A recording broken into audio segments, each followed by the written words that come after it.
வணக்கம். திருமதி சந்தியா சிவராமகிருஷ்ணன், திருவல்லிக்கேணியிலிருந்து. சின்ன கைக்குழந்தைகள்லாம் அவங்க கால் விரலை எடுத்து தன் வாயில் வச்சுன்னு அந்த சுவைக்கிறத நம்ம எத்தனையோ பேர் பார்த்துருப்போம். அதை பார்த்த உடனேயே நமக்கு கிருஷ்ணரோட ஞாபகம் தான் வரும். நினச்சி பாருங்களேன், இந்த ஆளிலை கிருஷ்ணரை ஒரு நிமிஷம் அந்த ஆளிலை கிருஷ்ணரை உங்கள் மனக்கண் முன்னாடி நிறுத்தி பாருங்க. ஒரு ஆளியின் இலையில் படுத்துக்கொண்டு சின்னஞ்சிறு பாலகனாய் தன்னுடைய கால் கட்டை விரலை தானே சுவைக்கக்கூடிய அந்த அழகான காட்சி அற்புதத்திலும் அற்புதம் அல்லவா? பரமாத்மாவாகிய கண்ணன் ஏன் தன் கால் கட்டை விரலை தானே சுவைக்கிறான்? கிருஷ்ணாவதாரத்தின் பின்புலம் இந்த ரகசியத்தில் அடங்கியிருக்கிறது. அந்தாதி கவிஞர் ஆர்.வி. சுவாமி அவர்கள் இதற்குண்டான ஒரு அற்புதமான விளக்கத்தை தர, அதனை அவருடைய நண்பர் பகிர, அந்த பதிவை தான் இன்றைக்கி நம்ம பார்க்க போகிறோம். ஸ்ரீ கண்ணனை பெற்ற தேவகி பாலகனின் கோலங்களை எல்லாம் கண்டு ஆனந்தத்தின் எல்லையிலே நிற்கும்படியான பாக்கியம் யசோதைக்கு கிடைத்ததே அன்றி அவளை வயிற்றில் சுமந்து பெற்று எனக்கு கிடைக்காமற் போயிற்று என்று வருந்துகிறாள். தொல்லையின் பத்திருதி கண்டாலே என்ற பதம் அற்புதம்.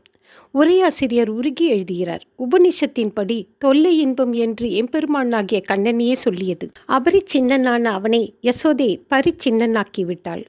அழுகையும் தொழுகையும் பரிச்சின்னர்களுடைய கிருத்தியமிரே. பரிச்சின்னர் அதாவது ஓரளவு பட்டவர் தொல்லை இன்பத்து இறுதி கண்டாலே என்ற வரியில் பெற்ற தாயின் ஆற்றாமையை அப்படியே பிசைந்து கொடுக்கிறார் குலசேகர ஆழ்வார். சரி, குழந்தையை வந்து பார்க்கிறவர்கள், இதோ பார், இந்த குழந்தையின் மென்மையான கையை பார், கண்களை பார், பாதங்களை பார் என்றெல்லாம் ஒருவருக்கொருவர் மகிழ்ச்சியாக பேசுவதைக் கண்டு யசோதை மகிழ்ச்சி அடைகிறாள். குழந்தையின் பாதம் முதல் தலைவரை 20 பாடல்களால் வர்ணிக்கிறார் பிள்ளைத்தமிழ் பாடிய பெரியாழ்வார். பொதுவாக ஒரு பதிகத்தில் 10 பாசுரங்கள் தான் இருக்கும். இந்த பதிகத்தில் மட்டும் 20 பாசுரங்கள். இந்த அழகு வேறு எந்த நூலிலும் நாம் பார்க்க முடியாது. துண்டு துண்டாக அவைய வர்ணனை இருக்குமே தவிர கண்ணனின் பாதாதிகேச வர்ணனை இத்தனை அழகாக தமிழில் கொடுத்தவர் பெரியாழ்வாரை தவிர வேறு யாரும் இருக்க முடியாது. இந்த 20 பாடல்களையும் புதிதாக குழந்தை பிறந்தவர்கள் அல்லது கர்ப்பம் தரித்த பெண்கள் பூஜை அறையில் பாட வேண்டும் என்று சான்றோர்கள் கூறுகின்றனர். இப்படிப்பட்ட குழந்தை வேண்டும் என்று இந்த 20 பாடல்களையும் பக்தியோடு படித்தால் அழகான குழந்தை பிறக்கும் என்பார்கள். அதில் முதல் பாடல் என்ன அழகாக இருக்கிறது பாருங்கள். சீதக்கடலுள் அமுதன்ன தேவகி கோதை குழலால் அசோதைக்கு போதந்த பேதை குழவி பிடித்து சுவைத்துண்டும் பாத கமலங்கள் காணீரே பவளவாயிர் வந்து காணீரே. அழகான திருப்பார்கடல், அதில் தோன்றிய திருமகள் போன்றவள் தேவகி. தேவகி பெற்று யசோதைக்கு கொடுக்கப்பட்ட குழந்தை கண்ணன். குழந்தை தொட்டிலில் அழகான ஒரு காரியத்தை செய்து கொண்டிருக்கிறது. தன்னுடைய கால் கட்டை விரலை தூக்கி வாயில் வைத்து கொண்டு சுவைத்து கொண்டிருக்கிறது. தன்னுடைய அழகான மென்மையான பாதங்களை எடுத்து காட்டுகிறது. ஒரே நேரத்தில் அவனுடைய திருவடி திருவாய் இரண்டும் இணைந்து இருக்கிறது. பச்சை மாமலை போல் மேனி பவளவாய் கமலச்செங்கன் என்று ஆழ்வார் சொன்னது போல பவளம் போன்ற இந்த வாயை வந்து பாருங்கள். தன்னுடைய கால் கட்டை விரலை பிடித்து சுவைத்து சாப்பிடும் அழகை பாருங்கள். கண்ணனின் அழகிய வடிவங்களை நீங்கள் எத்தனையோ படங்களில் பார்த்திருக்கலாம். யசோதை இடுப்பில் தூக்கி வைத்திருப்பது போல, யசோதை தயிர் கடையும் பொழுது பக்கத்தில் கண்ணன் கட்டிக்கொள்வதைப் போல, இப்படி பல படங்களை நீங்கள் பார்த்திருக்கலாம். ஆனால் ஒரு ஆளின் நிலையில் படுத்துக்கொண்டு சின்னஞ்சிறு பாலகனாய் தன்னுடைய கால் கட்டை விரலை தானே சுவைக்கக்கூடிய அந்த அழகான காட்சி அற்புதத்திலும் அற்புதம் அல்லவா? பரமாத்மாவாகிய கண்ணன் ஏன் தன் கால் கட்டை விரலை தானே சுவைக்கிறான்? அதை தான் இப்போ பார்க்க போகிறோம். வைகுந்தத்தில் ஒரு காட்சி. பிராட்டியர், அனந்தன், கருடன், விஸ்வக்சேனர், நித்யர், முக்தர்கள் என எல்லோரும் தத்தம் கைங்கரியங்களை மிக முகப்போடு பகவானுக்கு செய்து கொண்டுள்ளார்கள். அப்போது எம்பெருமான் மிக மிக மெல்லிய குரலில் பிராட்டியிடம், அது என்ன பிராட்டி? நித்தியர்கள், முக்தர்கள், ஆழ்வார்கள், ஆச்சாரியர்கள், தவசீலர்கள், அடியார்கள் என எல்லோரும் எனது திருவடியே அவர்களுக்கு உகப்பென்றும் அதன் சுவை அமுதத்தை விஞ்சியதென்றும் அதன் சுவைக்கு இணையானது வேறொன்றும் இல்லை என்றும் ஓயாது ஒழியாது புகழ்ந்து போற்றி பிதற்றி கொண்டே இருக்கிறார்கள்.